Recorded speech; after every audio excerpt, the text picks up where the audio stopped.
Hey everybody, it is Thursday, July 25th, not 2024, almost 1999. Welcome to the Financial Thing live stream. We are back on the Thursday. Feels like I haven't been here for 2 weeks, but really it's been 8 days. Yeah, and if you haven't had a chance, you missed it, go check out the video that is archived now under the homepage of the Financial Thing YouTube channel. Shows it right here. It's a live Q&A stream with CEO Louis Schwartz from LoanPad that we had last week. It was on a Wednesday because Louis had asked for it to be moved to a Wednesday, and we try to accommodate live guests because they are not easy to schedule out by any means. It's very, very difficult to do because most people who are running these companies don't want to do a live stream at 7:30 p.m. on a Thursday. They have lives and families, so I moved it to a daytime time for him. So hopefully you got to catch up if you couldn't be here live. It was a really, really great session with Louis, kind of talking about what LoanPad's been up to. I mean, we haven't had him on the stream since November of, I think, 2022. So it's been a while, a year and a half, and it was really good to catch up. So go check that out. Please, if you can, hit the thumbs up for the stream, and just helps out. You know, it's a little bit, just takes a second. We have got some things to get through today, some peer-to-peer lending stuff. We got kind of economic stuff, and also got a really, really good email a couple of days ago from somebody asking about inheritance tax and, you know, life estate planning, which is very poignant because I've been dealing, as you know, hope maybe some of you don't know, but in February of 2024, this year, my mother passed away, and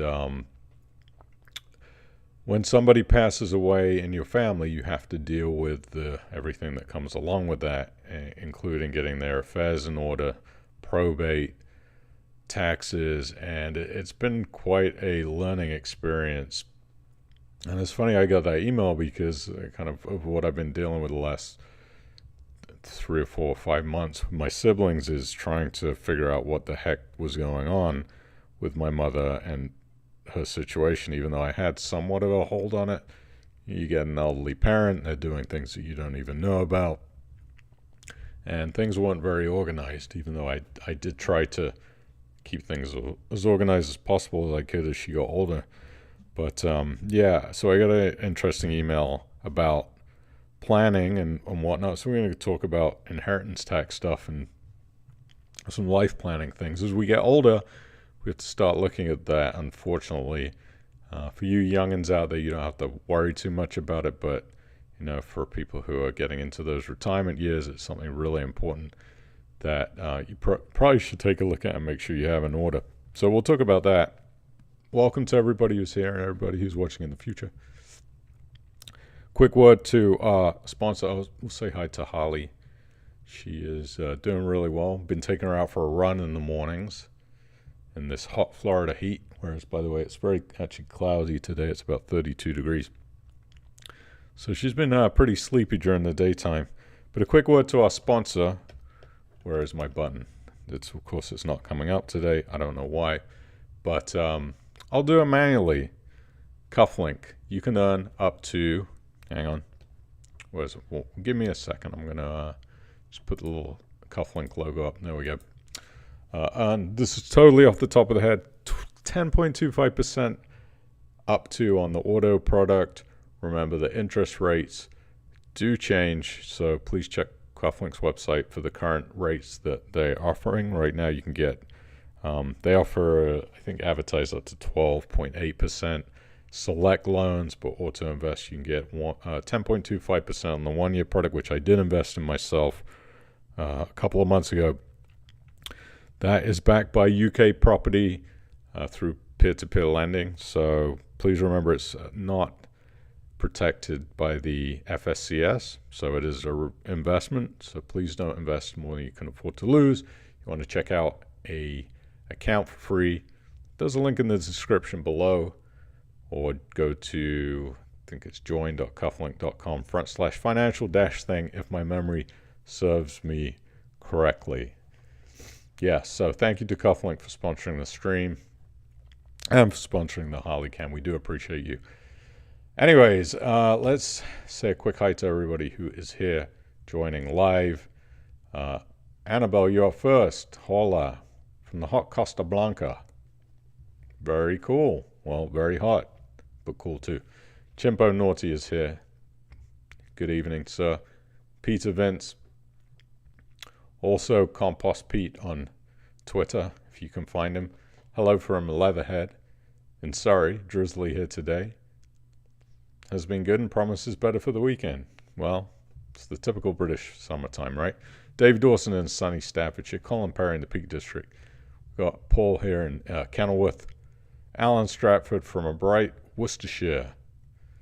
Not home of the Worcestershire sauce. Stephen Hale in Nottingham. Is that home of Nottingham Forest? I think so. Dave Allard from the muggy Midlands. All kinds of good stuff in the Midlands. Aki Chap is here, of course, in Accrington. And, yeah, welcome. Thanks for joining live. I know it's you got busy live, so it's nice you take a little bit of time to come and join and chat some finance stuff, some P2P stuff. So let's get right into it. We're going to do a little bit of news.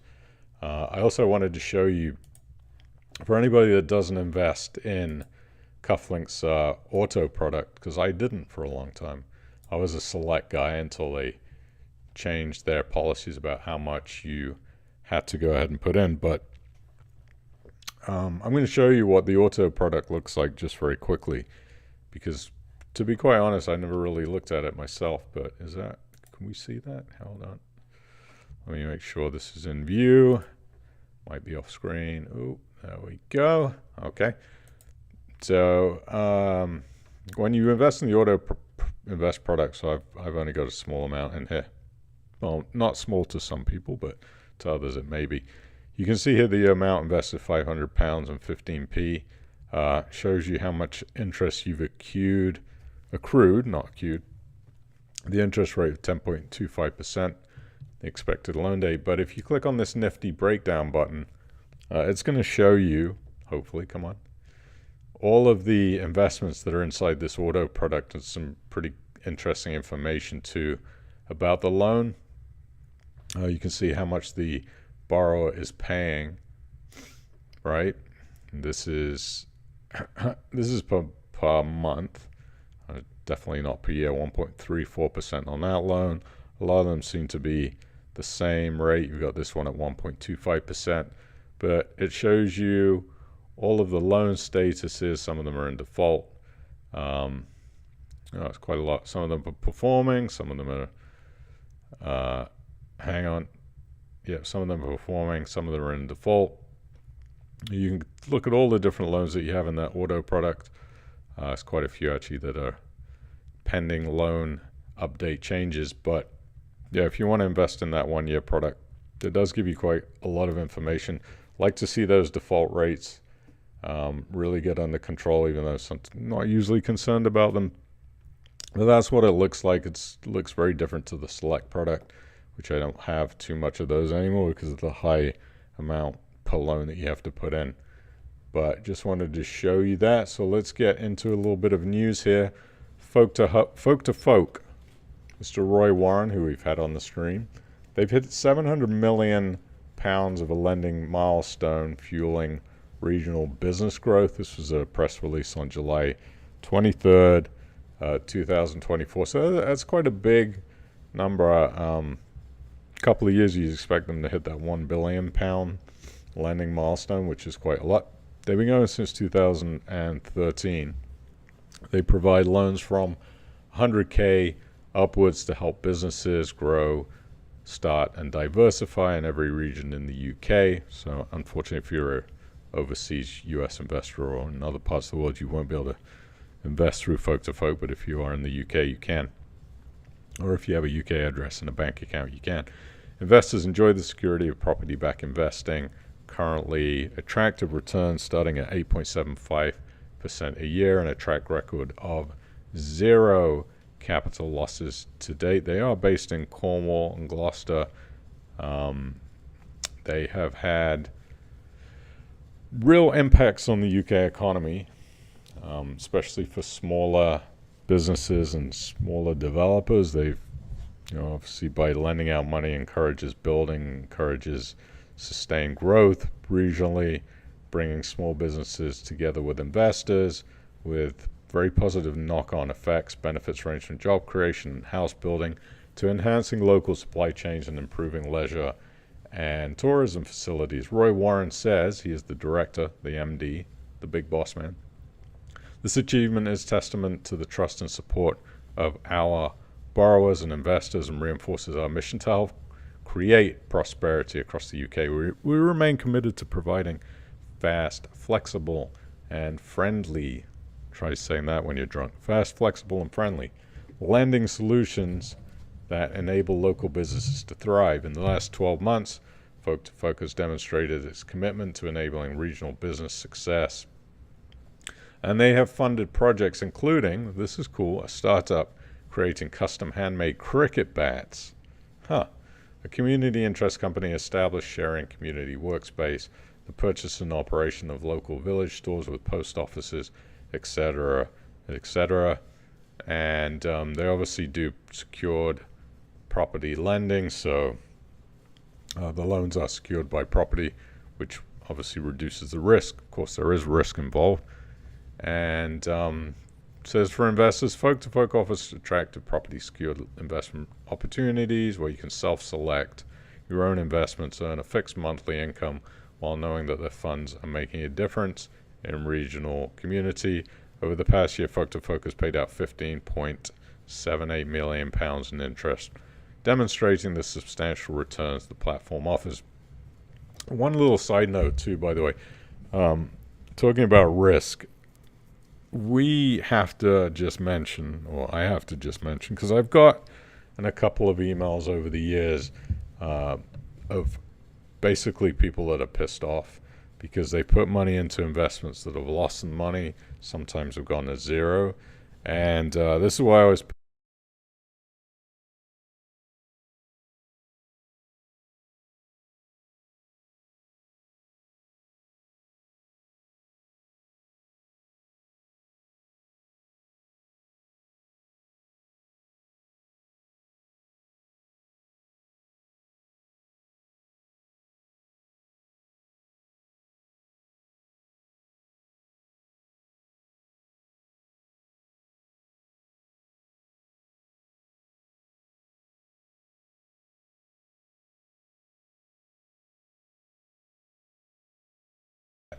I've personally experienced. So I think it goes without saying that if you are going to invest in any of these peer-to-peer lending products or stocks and shares or anything where you're getting more interest than a bank is going to pay you, you are going to be taking risk, and there is that risk of loss. So just please bear that in mind, and don't be silly. Just you don't put all your eggs into one basket. Be careful. Continuing on. Funding Secure sent out a letter about a settlement of JC Star claim. This is something that we covered in the past where there was a claim made by JC Star Holdings against Funding Secure, alleging that the company was a beneficial owner up to £499,985 of funds, which are held by Funding Secure and deriving from investors' deposits and loan recoveries.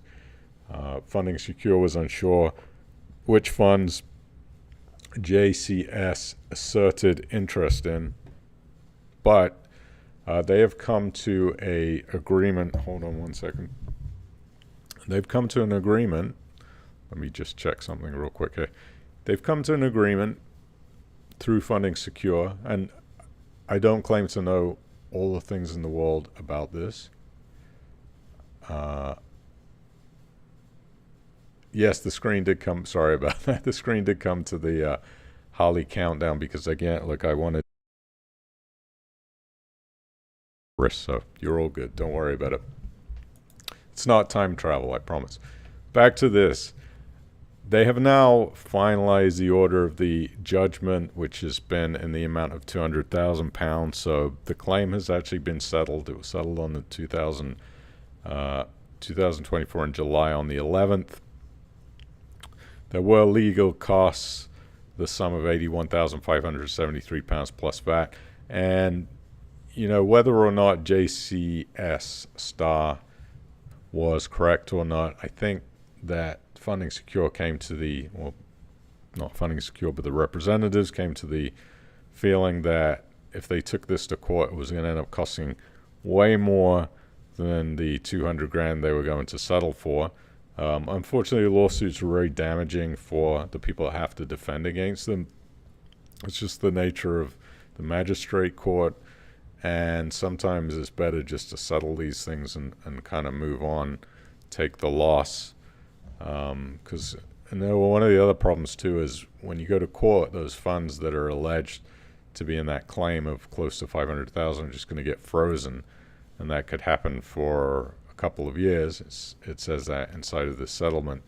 So the court authorized that Mr. Mundy, as the representative, settle the claim for £200,000 and extended his role as a representative of the investors, including reaching this settlement. So they were represented by solicitors. Of course, they are another winner of any type of lawsuit that comes in, is of course the legal side of things. As we know from P2P lending administrators that tend to be the ones that really, really benefit from these administrations. It's estimated, it says here, that the administrators and Mr. Mundy would incur additional costs over $300,000 if the claim was to proceed to trial, which will also be paid from frozen funds. So it says settling the claim now means there are no risk of JCS recovering its costs from frozen funds. And the additional legal costs of the administrators and Mr. Mundy are also avoided. So they went ahead and settled the claim. I mean, the whole Funding Secure thing has just been a big mess anyways. I bet there is people that would just like to see this whole thing wrapped up and put to bed. Doesn't look like that's going to happen. This has been going on for years. And I always say that these administrations, if they say it's going to take 3, you could pretty much double that amount of years, maybe even triple it, before all the loans are figured out and the administration is finally put to bed. And I know that from personal experience, even just dealing with a wind down voluntary liquidation that I'm currently dealing with right now is just taken, I think, 2 years. And it's not even that complicated, but they just really, really drag on. Let's see, Crowd Property put out a state of the market report, which I always like to read this because it does affect peer-to-peer lending directly with the amount of housing loans and building loans that go through these peer-to-peer companies. The key takeaway, number one, UK house price growth continues to sit at 1.6%, so it's kind of slow. Not really. I don't think it's changed at all from a year ago. It's the third successive month that UK house price activity has remained relatively flat. Kind of obvious that would be the case. Interest rates still stuck at 5.25% through the Bank of England. So people just don't want to buy houses when mortgages are expensive. Key takeaway 2, construction activity rises, but housing activity declines. So the latest stats show that the total industry activity was down on May's 54.7 reading, registering at 52.2 in June. So not a huge drop, but a little bit of a drop on the activity. But the construction activity has really remained unchanged. Key takeaway 3, bank rates stay put at 5.25%. We saw in June of 19th. Monetary Policy Committee overwhelmingly voted again to keep the bank rate at 5.25% and a bid to meet its 2% inflation target, which, by the way, the inflation rate of 2% that's advertised is really BS. Inflation is a lot worse than that, but you'll never get told that. Key takeaway 4, first-time buyers won't be mortgage-free until they're 63 years old. Imagine that. Yes, you're going to be facing a long amount of years before you can pay off a mortgage for most people out there, not for your high earners who are able to bring a lot of money, but For your relatively normal earners, you're going to have a mortgage for a long time. By the way, and that is one of the things that I've said is the cause of raging house prices throughout the world has been because of the mortgage companies. If mortgages didn't exist, we had to pay cash for houses. These house prices wouldn't be hundreds of thousands of pounds because most people wouldn't be able to afford them. I mean, they can barely afford down payments now for mortgage deposits, for house deposits, let alone having to pay houses for cash. So if the mortgage company didn't exist, which of course it will always, but they are really, I would say, one of the culprits, major culprits for these house prices just going out of control. Key takeaway 5, resilient residential market will continue to outperform. By how much? We don't know. But it's a good report, so if you do have a crowd property account or you want to go to that blog, you can read these reports. They're pretty interesting. Shojin. Let's look at Shojin. Oh, there's Harley. Wrong button. Shojin has this really big project going on in Salford, on the Salford Quay in Manchester. I remember in Manchester when Salford was just a really bad place to live. But now through redevelopment, projects like this are going up. They have a really interesting video on this project that they sent through. I'm not going to play it for you. You can see it here. This very happy chap went up and sat down with this very nervous gentleman who I'll play you a little bit of it. This is the project. Hi, I'm sitting here with John Heaton, and we're here to talk about our Salford project. Hi, John. Hi, you okay? Why don't you tell us a bit? They're giving some feedback on the project, and it looks like a huge project. It's very, very big. It's quite exciting. So Shojin has opportunities to invest. You can get a expected fixed return of 14% per interest. So imagine what the developer's paying.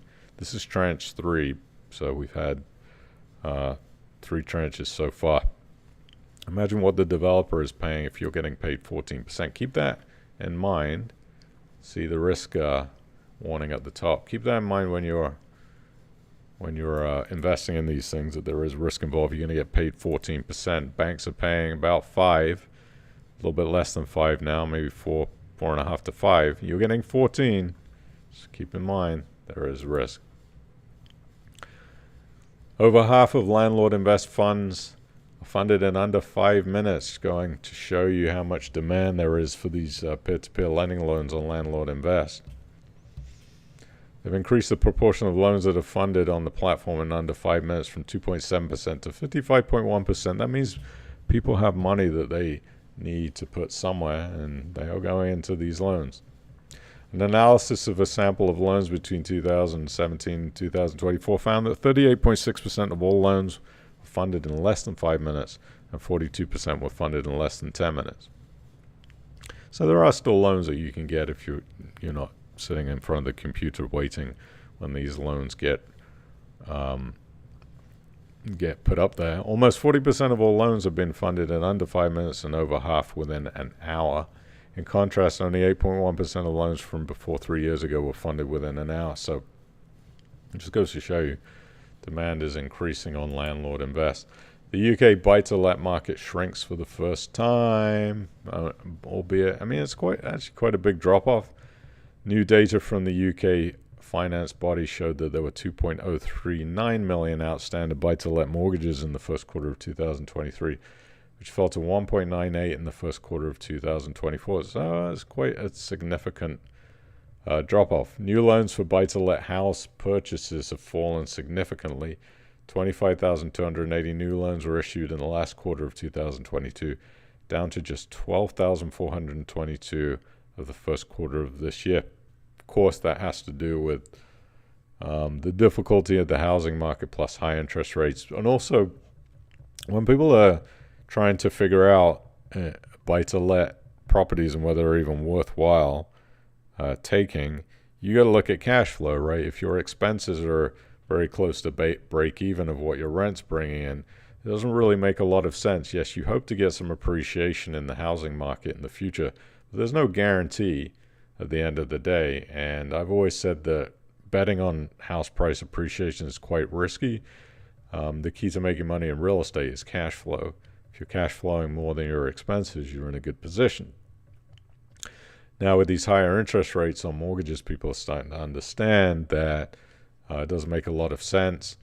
Cash flow can be problematic, and a lot of people don't really make a lot on buy-to-lets anymore because they're buying at such high prices, and the rents in some areas of the UK are not particularly high. If you look at, for example, Dorset, where I'm from, if you were to buy a house that is about £275,000, you're probably going to get around £1,200 gross in rent, which is, by the time you take over your expense of your property management, your taxes, you probably may be making 3.5% to 4%, maybe less if you have repairs to do during the year. I speak from personal experience that sometimes it's better to put the money in the bank or invest it for better returns than you can get on property.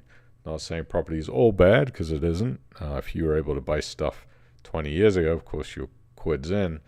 But for now, with the property being so expensive, it's pretty much no wonder that the UK buy-to-let market has experienced some shrinkage. Cufflink, speaking of our sponsor, they have hit £350 million of an investment milestone following strong growth in the first half of 2024. The peer-to-peer property lender also revealed it has grown its loan book by about 10% and attracted more than £34 million in investment over the first half of the year. It's a big milestone for them. Speaking of Cufflink, by the way, Narinder is going to be here live in August. I'll post the date. Can't remember off the top of my head. I think it's the 19th of August, but he'll be back with sort of a half-year summary of how Cufflink is doing. We're going to, of course, ask him about the defaults too and find out what they are doing to keep an eye on that. Oh, and by the way, if you haven't seen it, I posted a video from Peter Wilkins on the YouTube channel, which I did a quick Q&A with him. It wasn't live, but he is the head of asset management over at Cufflink. So go to the YouTube channel and check that out, because he explains a lot about what's going on with the asset management and how they deal with obviously problematic loans, which I think is super important to know about. So go check that out. It's a good video. So they've hit £350 million of total lending. They've collected more than $34 million over the first half of 2024, which has been returned to qualifying investors. So I would say positive in that regard. I like to see those numbers of the defaults come down. But Cufflink is making a profit as a business. They posted a profit of more than $1.8 million in 12 months to June 30th of 2023, which was more than double the profit for the previous year. So as a business, they seem to be doing well. CP Capital sent out an email, and they put out a new loan. Or they will, is it? No, it's not out yet. It's going to be put out on Tuesday, 30th of July on Crowd Property. So if you're on CP Capital and Crowd Property, you can get access to this loan. It is a second charge loan on this development in North Ayrshire, and you'll earn up to 18% per annum. Remember, second charge, I personally don't invest in second charge. I think it's risky. If something goes wrong with the loan, you're probably going to lose all of your money, but not to say it's necessarily bad. Just do your own due diligence. I mean, 18% is where second charge lending should be. Some of these companies, these peer-to-peers, are putting out second charge loans at 10, 11, 12%. I've always said it's not enough. If you're investing in second charge lending, you do want to be closer to 20% for the risk that you're going to be taking. Again, do your own due diligence, but that is coming up, and it says, if you want to invest in this project, please confirm by replying to this email before Friday, the 26th of July. So you got a day, and it's saying, please include the amount you would like to pledge. Minimum investment is £1,000, and it is info@cpcapital.com if you want to get in on that project. It is going to launch at 12 p.m. on Tuesday, 30th of July. So a bit of a heads up for a new loan if you want to get into it. Let's move along. Okay, so what's going on? I think things are starting to crack over in the U.S. economy, you get really conflicting reports, right? The stock markets in some of the first world countries like the UK and the US seem to be doing really well. But then you're getting this conflicting data that is coming out where certain sectors like cars are really struggling with sales, which is where people have money, right? They go out and get car loans. So I do really try to keep an eye on this type of financial information, because when you're investing in things like stocks and equities, index trackers, you do want to keep an eye on what is going on with that. Now, I would say long-term, it's probably not going to affect you. If you're a very long-term investor, you're putting your money into index trackers for the next 10, 20 years, you don't really care about this stuff, but it does also present opportunities to be able to buy in at lower prices. A news report came out on the alternative credit investor that U.S. private credit defaults increased for a third quarter in a row. The latest private credit default index showed an overall default rate of 2.71% in the second quarter of the year. Still not huge. I mean, 2% is not terrible. The index covers 922 active senior secured and unitranche loans worth approximately $150.7 billion.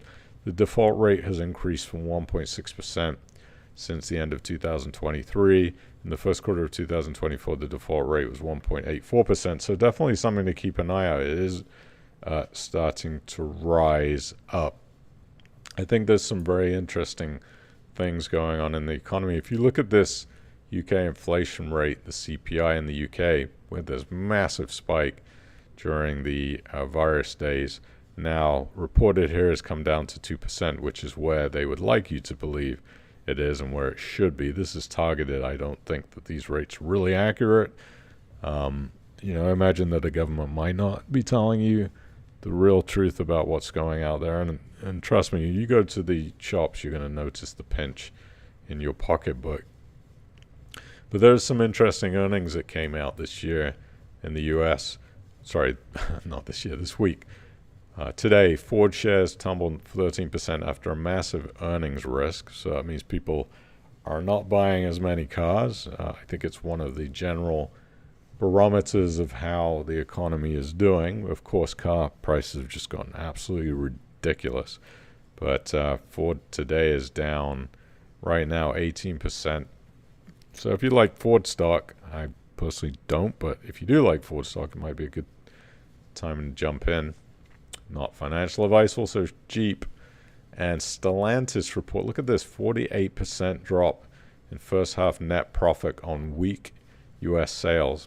Some of these car companies, too, are working on very, very thin margins. You might think the car business is really profitable, but General Motors, for example, they had actually a positive revenue report. They were up 7%, but look at this profit margin, 6.1% is their profit margin. That's General Motors in the U.S., so it's kind of razor thin. So when you see reports like this, you do wonder about what is going on in the U.S. economy. Well, these car prices are ridiculous. Some of them are just way too much. So I think consumers are saying, well, we just don't want to pay these prices now for cars. I've seen some Ford vehicles at close to $100,000 new.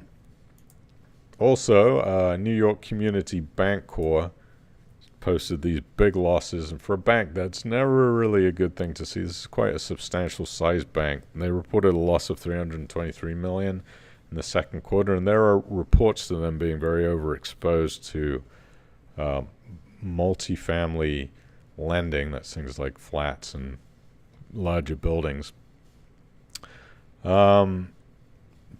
Not good news. Reports come out like this. And then you see completely opposite reports like this one saying the U.S. economy is trending towards Goldilocks scenario, which is a positive thing to where companies are growing and making lots of money. So you got all this these crazy forecasts, and two, also these forecasts are generally not very accurate. I was looking through some of these earnings reports, and I think one of them was saying that some of the estimates were so far off on these. Was it Ford? Let me see if I can find it.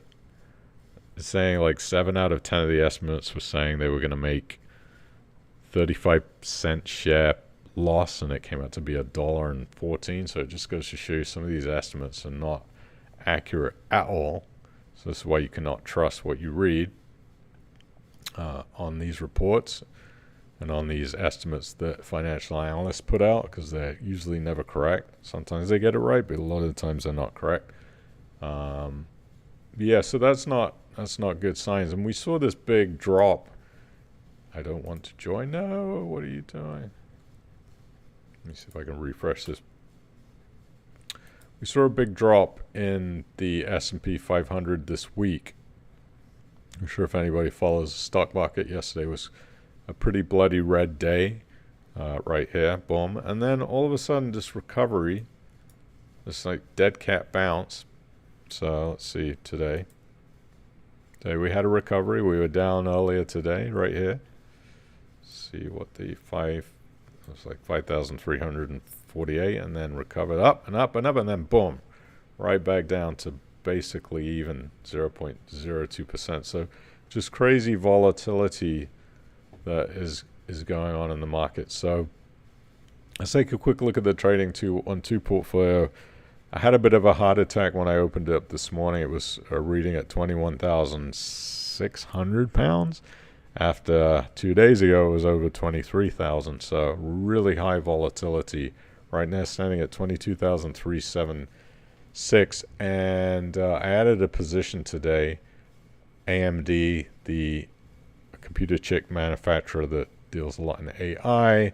We're down 1.46%. We were up a little bit on that earlier. So, and then GitLab too is, what are we, 1.7% in the green.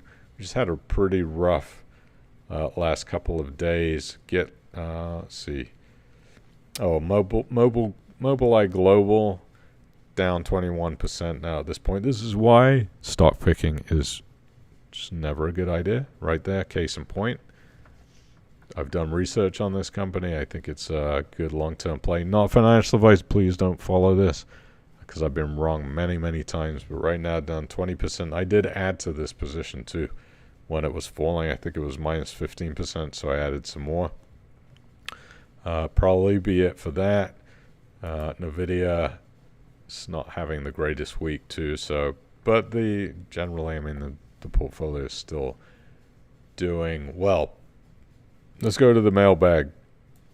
We're going to talk a little bit about inheritance tax and planning. This came through a couple of days ago. Hi, Lawrence. I've been following your blog since the early days. Thank you. Just wanted to say thank you for all the information you've provided. You've made a big impact on my family's financial life. Ooh, that's a lot of responsibility, but thank you. Especially recommending the Vanguard Index Tracker. Yes, the Vanguard Index Tracker. How is that doing? 930 pounds and 12p. Look at this. Look at this tracker. 52 weeks ago, this tracker was 744 pounds. So it's gone over 200 pounds in 1 year. Look at the week. 52-week high of 968. So I just really like that tracker. Not financial advice, but so Reggie does too. His name is Reggie. You made a big impact, especially recommending the Vanguard Index Tracker. The fund has been life-changing for us. I lost a lot of money trading stocks several years ago. Being able to invest in one index tracker fund has been a big stress reliever. I know. Yeah, I mean, trading stocks, yeah. Trust me, if I was doing that with a lot of money, I probably wouldn't be able to sleep at night. Now I have a non-related investment question. I'm doing some estate planning. I'm in my 70s and starting to think about what happens after, quotes, you know what, end quote, happens. I've read some things about the punishing nature of inheritance tax in the UK. How can I avoid having to pay more than I need to? I know you usually don't speak about this on your videos, but I thought it might be helpful for other people. Thank you again, Reggie in Blackburn. That's a great email, and, you know, I've been dealing with this again with my own mother's situation over the last few months. So Definitely planning is the most important thing. I've been realizing how poor planning has kind of impacted my mother. I mean, she wasn't a super wealthy woman. She was, I would say, comfortable.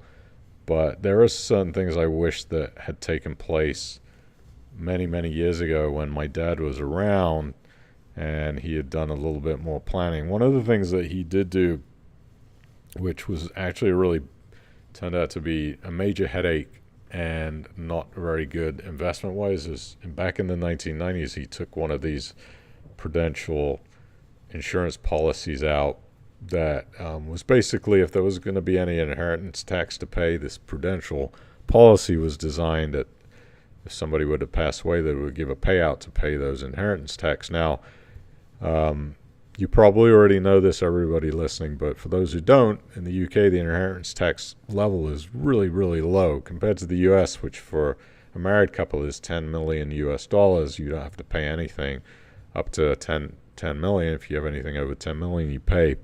But in the UK, it's 325,000 per couple, so 650 for a married couple, which is relatively low, and especially if you consider how much a house is worth nowadays. Some people have houses that are worth over that amount. So basically anything in your estate over £650,000, now you have to pay tax on that when you pass away. So my dad did take out one of these prudential account thingies, which if he'd have just paid the premiums and put it into a stock trading account over those 30 years, he would have been just so much better off, but he didn't know any better. And what happened was, and this is why I don't recommend these types of policies, but when my mother passed away, I found that policy and I called on it and they said, oh, we are not paying you out for this policy because your mother missed a premium payment. And so the policy is now under investigation. We're not going to pay out what we're supposed to pay out. We're going to, first of all, they said we're not going to pay anything out, zero. That's what the solicitor told us. And I decided to do some investigating and find out exactly what happened. And long story short, Prudential said, well, she didn't pay her premium payment in 2023. My mother was 87 years old. She was quite confused. She didn't really know what she was doing.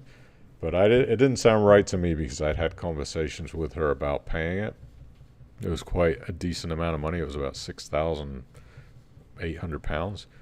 So Prudential first said, well, the check bounced, and the bank rejected it. And I went through her bank statements, which I had to get from the bank, and that turned out to be completely untrue. And the next thing Prudential said was the check was post-dated. That was why I didn't get deposited, which I pushed back on and said, that does not sound right. Do you have proof of that? Well, about a few days later, they wrote back and said, well, after full investigation, we've decided to pay out on this policy. Okay, that's a win. First lesson in that is don't trust the insurance companies because they will do everything they can not to pay out, especially when somebody passes away. Second thing is you're better off just taking your money instead of paying these ridiculous premiums like my mother was paying, just to invest it yourself over the years. I mean, obviously, your circumstances are going to be different, but if you're starting younger, if you're watching this, don't do it. These things are never any good. Anything to do with investing in insurance is a bad thing. In general, of course, there was always cases where it's not, but I've found that to be the case in general. But anyway, back to the inheritance tax. Planning, estate planning is very, very, very important. Something I haven't really paid much attention to. I don't have a huge amount in my estate. I don't have any kids. I'm not married. But it is still something that if you are in that situation, you should obviously have a will and make sure it's very clear what you want to happen after. It's pretty morbid, all this stuff, isn't it? Talking about death. But, this is a reality we all have to face. And we want to make sure that everything is planned out well so your family doesn't have to go through the stress of when you're gone trying to figure out what the heck is going on. This is what I'm dealing with now in some ways with my mother. And also, by the way, if you don't get probate wrapped up in 6 months, the HMRC charges you interest and penalties. The stuff we went through with the Prudential took months to figure out, so now we're pushing into that penalty and interest time. So that's why it's good to have everything well documented and in good order, so you don't have to worry about that. There's a couple of things you can do with inheritance tax to avoid it. The last thing you want to do is pay HMRC more than you need to, because here's the gifting, for example. So you are allowed to gift, I think it's £3,000 a year total, right? So you can do that. Now you can gift another way. You can try to avoid some of this tax. By the way, taxation is very serious. Like, you don't want to do anything that's not on the up and up, because HMRC is not somebody that you want to have on your tail. But if you do want to gift, this is a mistake that I made, did not plan for. 7 years or more it has to be before you get zero taxation on any gift amount. So you could donate, whatever you want. As long as you survive 7 years, it runs into this 0% tax bracket, and then it kind of goes up, it tapers down. So 3 to 4 years, you're at 32%, which is better than 40. So you get an 8% tax break on that. And then the longer you're around, the less the tax goes down. So plan on that. You can gift £3,000. You can gift for things like weddings, birthdays. So it says here each year you can give a tax-free gift to someone who's getting married or starting a civil partnership. You can give up to £5,000 per child, £2,500 to a grandchild or a great-grandchild, and then £1,000 to any person. So make sure you keep good records of that. And it says you can give as many gifts up to £250 per person as you want each tax year, as long as you've not used another allowance on the same person. So yeah, you can do that. And then one of the other ways is you can do these things called EIES, I believe, is what it's turned out. There's SEIS, Seed Enterprise Investment Schemes, and EIS, which is Enterprise Investment Schemes. So anything that you invest in, they're basically startup companies. Is something that the government does to try to encourage people to invest in startup companies, which very risky. Okay, a lot of these startups are not going to make it, but you can do it. You get income tax relief, 50% on SEIS and 30% on EIS. Any profits that come from the sale of these shares after 3 years are exempt from capital gains tax. And also, if you own these shares for more than 2 years, you get inheritance tax free. And you can also, if you sell them at a loss, you can offset the losses against capital gains tax. So that is something you can do, but just remember, and it's funny because the government says it's designed to reduce the risk that comes with investing in an early stage company, which, I mean, I would say it's pretty sky high on the risk factor, but you can do that through companies like Cedars. By the way, Cedars has changed its name to Republic Europe. Whoever came up with that name, it's a bit of a head scratcher. Sounds more like a political party, right? But Cedars has a lot of these. I think probably all of them are considered to be the SEIS or the EIS shares. Companies like Revolut were put up on there to begin with. You can see LoanPad. This is a secondary market list of shares that you could buy now. There's 7,348 pounds of LoanPad shares. So all of these things, hey, assets capital, all these things on here can qualify. So for example, if you invested 100 grand into some of these high risk startup companies, and you kept it for 2 years and you passed away in 22 years, that anything that you put into this into these companies will be inheritance tax free. So that's another way that you can kind of protect yourself. But again, I personally don't like these types of Cedar shares. Usually a lot of people are just trading them. trading them on the market like this. And of course, you're going to have these ones that hit 5,000%, right? The odd ones. Why is that not changing? Here we go. You've got some absolutely home run companies on here, but there's also the ones that go down into the red. If I keep scrolling, maybe I should just do it the other way. Let's see what the change is. See if there's some. Oh, there you go. Minus 100%. Dead happy. Minus 99%. Minus 99%. Minus 99%. Look at all of those. So, yeah, if you think you're going to get rich quick on these, just look at the downsides too. I mean, what's the point if you invest 100K and you lose 95%? Sure, you can write off the losses, but I'd rather pay the 40% inheritance tax and lose all of this on the value through taking risk through some of these companies. So you really need to do your due diligence. You got to be good, really, really good at doing due diligence to pick these ones that are going to actually do really well, because there's a lot of red ones here. You can see it kind of ongoing. As many good ones, there is a lot of bad ones. So that's a way that you can avoid the IHT legally. So, yeah, I would say the best thing I could tell you, Reggie, is just plan. You can always speak to investment professionals, tax planning people about this that probably will point you in the right direction, even though it's not really rocket science. As long as you keep good records, you can make your gifts every year. You can gift as long as you survive 7 years. That will be tax-free. The biggest challenge, is when you get older, you don't really know how much money you're going to need to live on. If you have a really high income or a pension that's going to pay you high income, that's great, and you can cover your expenses. But a lot of people, like, for example, my mother went into care for the last few months of her life, and it was about £7,000 a month for the care home. So when you get older, you don't really know how much money you need to live on. So if you're gifting everything out of your estate, that can be problematic. Now, if you have, say, a couple of extra rental properties and you don't need the income, you could just transfer those out of your estate into your loved ones. If you have a spouse, obviously, you can give everything to your spouse, but you're going to have that problem later on down the road because your spouse is going to face the same issue as they get older.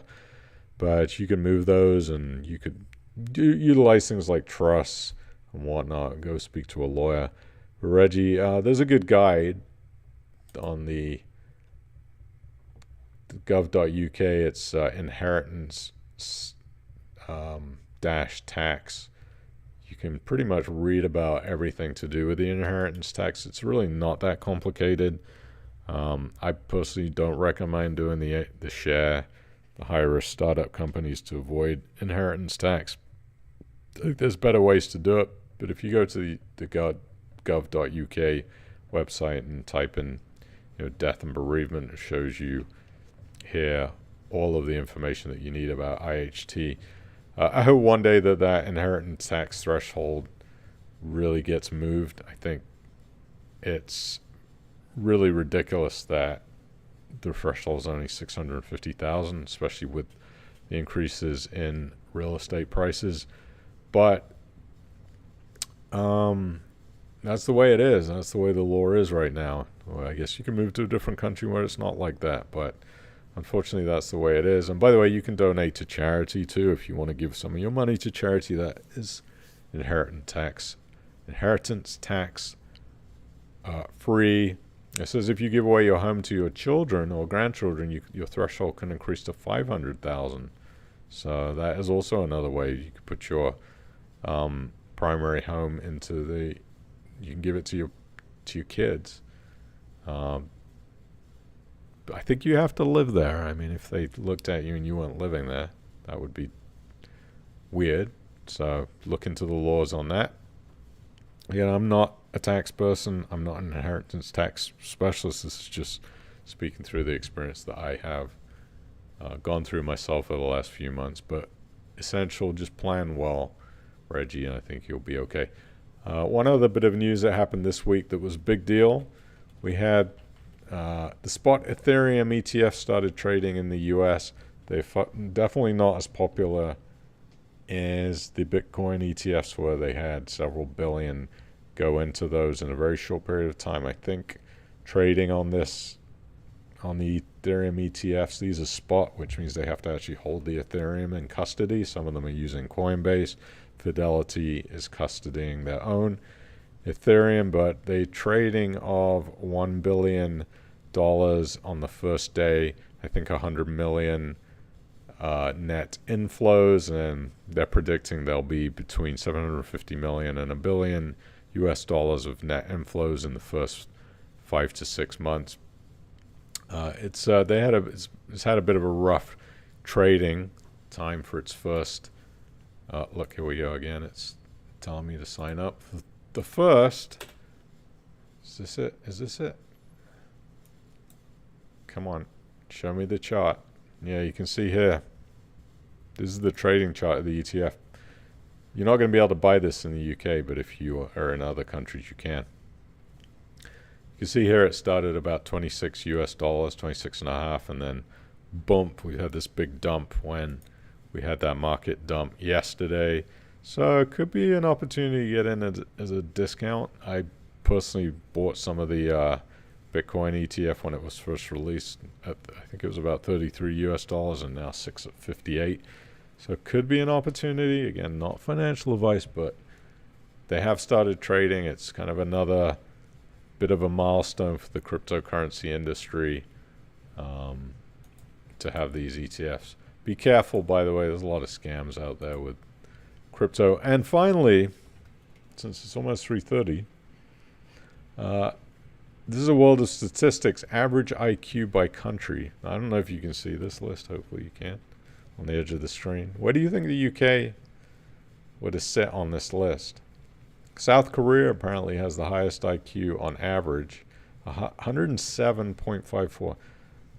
If we go to the lowest IQ, it's Venezuela at 90.43. Where do you think the UK sits on this list? I was quite surprised. I thought the UK was going to be higher, but they did beat the US. The US was at 98.99. It was just slightly ahead of Lebanon.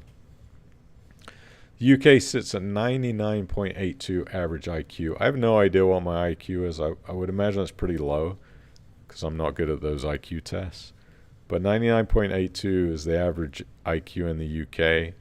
And our friends over in Spain, 102.01. The Japanese, 106.18. Look at this, Iran. And China sitting at 106.84 and 106.99. So very interesting. Well, let's hope our friends down here at the bottom in Venezuela can up their IQ. This was a test 2023, which analyzed responses from almost 1.7 million individuals worldwide. So UK sitting about halfway on the country list. I honestly thought that the UK people are pretty intelligent. I was surprised that they went a little bit higher, but actually really not that much difference between the middle and sort of this tier where Austria is 102. There's not a big difference between 99 and 102. Quite a big difference between China at 106 and Venezuela at 90 though. So I thought it was an interesting chart. Anyway, that's what I got for you this week. I hope you enjoyed it. If you did, hit that thumbs up. Let's take a look at your comments very quickly, and then we're going to get out of here. Don't forget we have Assets Exchange. Peter Reed will be here in August, as well as Narinder from Cufflink live on the stream. I'll let you know the dates.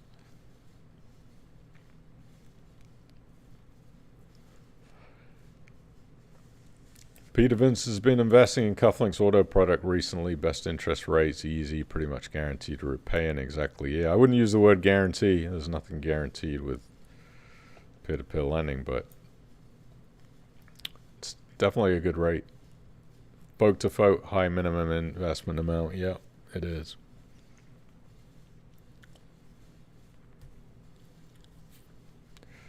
If a loan in the automatic loan defaults, how does that affect the returns? I mean, it's an average of all the different loans in the auto account, so I don't think it's going to affect it in a in a huge way. Now, if a lot of them default, of course, that's going to affect the projected returns. Hello, Mr. Helians from Scotland. Welcome. I know the screen went to the Harley. Ah, my mic was muted during the Harley cam. Yeah, sorry about that. Sorry about that.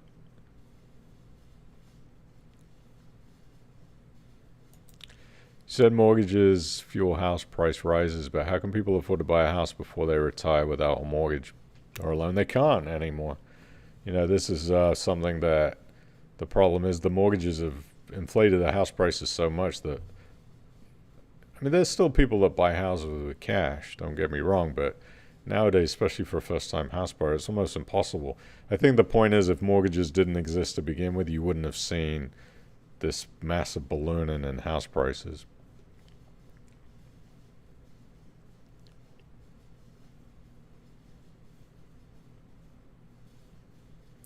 Jeff Gillis, hi. Nice to see you from Leeds, up in the north. Welcome. Stock summer slump. Yes. Do you have makeup on your chimp picture there? I see you changed it. Is that it? Did you change it?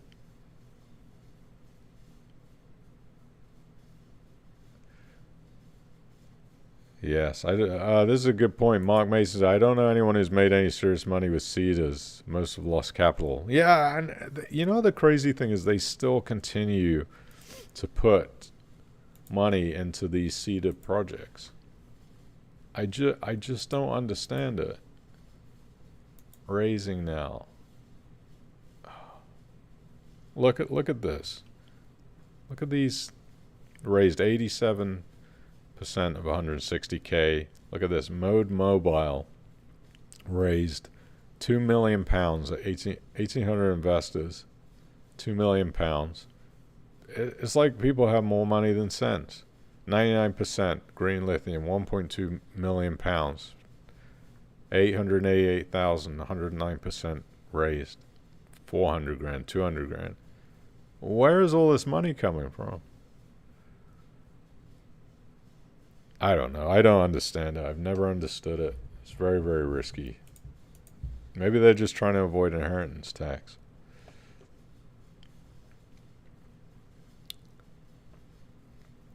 Look at the lights of Triple Point Octopus offering to avoid inheritance tax within a 2-year time frame. Yeah, I imagine that would also be part of those share schemes. You just got to be aware of the risk. Anyway, it's 3:33 here in Florida, which means it's 8:30. It means you got to go. I got to go. Thank you for joining.